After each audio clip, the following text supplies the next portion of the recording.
Hi, my name is Jacquelyn Droste of Jacquelyn Droste Interior Design, and I wanted to create a channel where I could talk about interior design through the lens of spirituality and just see what kind of community can come from there. I am hoping to make this a little bit conversational. Honestly, I've been putting off making content for a really long time because I felt like it had to be perfect and I had to be an influencer right out of the gate, and I'm not that polished. Honestly, I did my makeup today, but maybe I won't always. And I have second day curls here, and I really just want to show up authentically so that it can give other people permission to do so as well.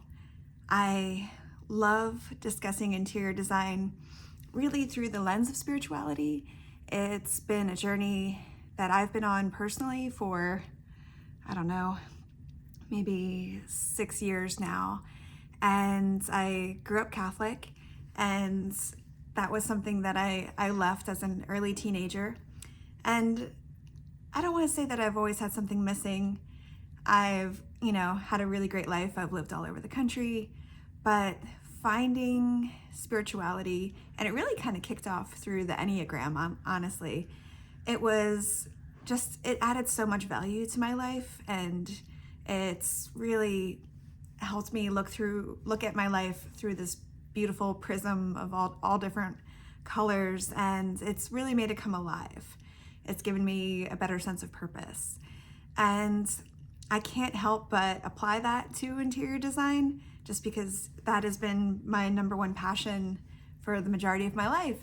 It started when I was a child, really obsessed with my dollhouse that my parents got me for Christmas.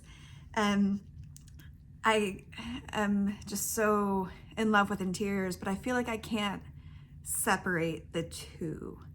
And of course, if a client is not interested in pursuing it through an astrology or human design or, gene keys or whichever, if a client doesn't want to look at it through that lens, that's totally fine. But it's really fun if you do. And it's okay, maybe it's more fun for me, but I really just think this would be a cool opportunity to, introduce myself, tell you what I'm into, and see if that resonates. And if you want to be a client someday, great. If you just want to connect with a like-minded individual, that's great too. But yeah, my name is Jacquelyn Droste. I live in Austin, Texas, but I grew up outside of Philadelphia and lived in Las Vegas and Portland, Oregon, and Greensboro, North Carolina before. And I've launched my interior design firm finally in my 40s, and I really think it's taken me that long to get the confidence to know who I am, to understand my voice and my vision, and to not want to wait any longer to go after the thing that I love so much.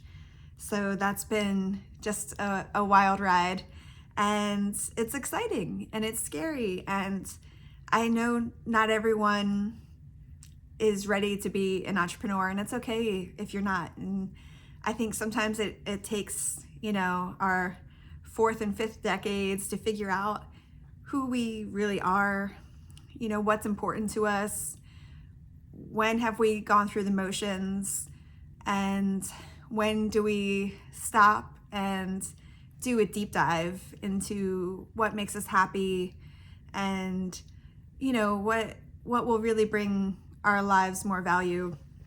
And recently I just have realized I just can't hide my voice anymore. I want to build a community. I want to put my ideas out there. I would love if they resonate with others. And I just didn't want to play small anymore with my quiet Instagram posts when I have these really big ideas. This video might be a little long form. I see I'm already at the 5-minute mark here. But you know, you know, I guess it's good to be vulnerable here, right? God, I was really just putting this off for so long because I just wanted it to be perfect. And I see so many people online that they're not perfect and they're not afraid. And I really admire that. You can probably tell I'm a little nervous, honestly, but I just don't want to be afraid in this one wild and precious life anymore. But yeah, just to tell you a little bit about myself, one thing that I could say would describe my design aesthetic would be colorful, joyful minimalism and intentional minimalism, honestly. Intentional minimalism for me is not getting rid of stuff just for the sake of it, but really making sure that you are just surrounding yourself with the things that you love. And, you know, evaluating why you love something, you know, thinking about whether it actually resonates with you versus whether it was a trend.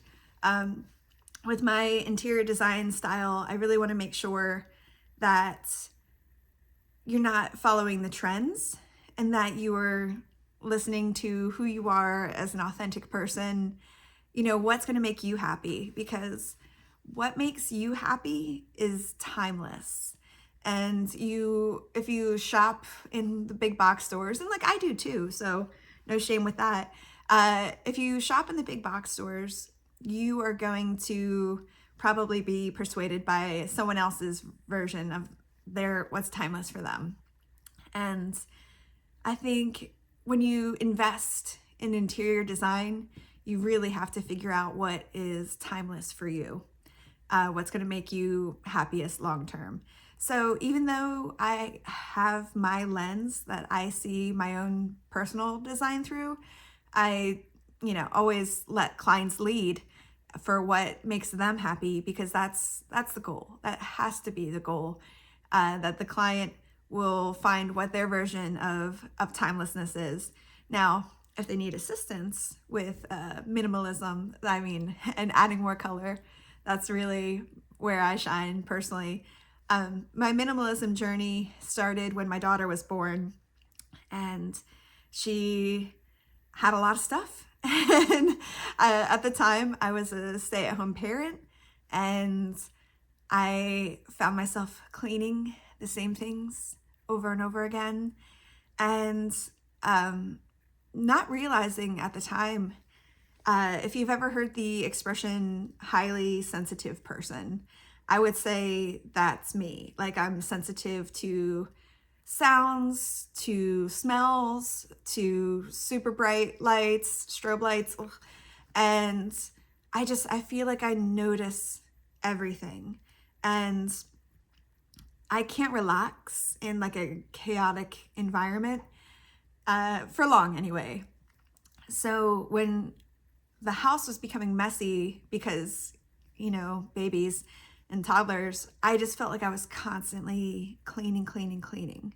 And that hamster wheel was making me crazy. But I also knew I couldn't get off the hamster wheel because I couldn't relax and enjoy myself otherwise. I just decided to get rid of as much as humanly possible, because the less you have, the less you have to clean. And we're so influenced by our environments, and I wanted to relax and enjoy my daughter and be present with her. And I couldn't be present if I just had this laundry list of chores in front of me.